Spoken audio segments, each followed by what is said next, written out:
নোয়াখালী নোয়াখালী আছে তো, নোয়াখালী এবার খেলে দিব। আসসালামু আলাইকুম। পুরো ক্রিকেট বিশ্বকে চমকে দিল আমাদের নোয়াখালী এক্সপ্রেস। এবারে যারা কিনা বিপিএল এ নতুন দল পেয়েছে for the first time, Noakhali express. এবং সেই নোয়াখালী এক্সপ্রেস চমকে দিল। কিভাবে চমকে দিল? মোহাম্মদ নাবি এবং তার ছেলেকে একই সাথে দল নিয়েছে। ও মাই গড, দুজনেই বাপ বেটা দুজনেই নোয়াখালীর হয়ে এবার খেলবে। এটা নিঃসন্দেহে ক্রিকেটীয় দৃষ্টিকোণ থেকে জাস্ট অসাধারণ। বাপ বেটা একই দলে খেলা, এটা ভাই ছোট কোনো কথা নয়। নোয়াখালী হাড়ি গেলে হাড়ি তারা এবারে, বুঝছেন? নোয়াখালী এবার হয় যেটা কইছিলাম আরো আগে, নোয়াখালী হতমবার আছে, তারা এবার খেলে দিব, বুঝছো? ভালোভাবে খেলে দিব তারা এবারে। তারা মানে কি কইতাম আন্না করে, তারা ওইতো হারে, তারা এবার চ্যাম্পিয়নও হয়ে যেতে হারে, মানে এটার কোনো ঠিক নেই। এবার তারা চ্যাম্পিয়ন হয়ে যেতে পারে। আজ এটা কইছিলাম আরও আগে, আরও 10-12 দিন আগে বিপিএল নিলামের পরে।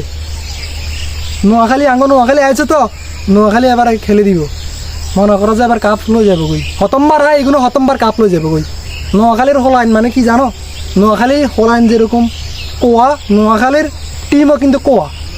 এই যে দেখো এ কি ইচ্ছে এবারে, এই যে মনে করো যে চমকে দিল পুরা বিশ্বকে, চমকাই দিল। মনে করো যে বাপ বেটা দুইজনেরই একত্রে চলিয়েছে যে এক আঙ্গ টিমে। হ্যাঁ, এবারে খেলা মানে জমি যায় গই, মানে আমরা খুবই এক্সাইটেড। আমরা মানে আঙ্গ উত্তেজনায় মানে কি কইতাম তং করে থাকতাম আর ইয়েন না। আমরা এবারে মানে বিপিএলে হারাই একদম দুর্দান্ত খেলমু এবং চ্যাম্পিয়ন হয়ে যেতে পারম। আঙ্গর হতমবার সুযোগ দিছে তো, এবার আমরা হতমবারেই যাই কারবার করা দিব।